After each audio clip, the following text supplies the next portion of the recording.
Hello, I'm Sydney Rhodes, 7 years old, and I am going to try to imitate a baleen whale getting krill. So their teeth is like a comb, and so when I catch it,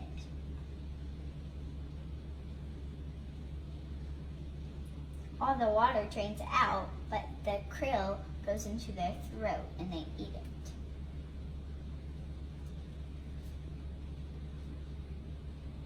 So a lot of plastic is getting in the ocean, and a big blue whale opens its mouth wide. But when all the water comes out, but plastic can't, so they end up swallowing it, and it ends up like twisting up in their intestines and stuff, and it ends up killing them. So you started thinking about this because of the amount of krill that they would have to eat and all the water. That's a good thought. So what does that mean people need to do? Stop littering.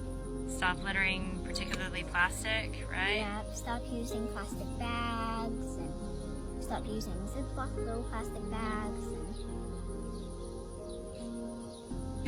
and plastic water bottles. Use reusable water bottles. All right. Thanks, Sid. You're welcome.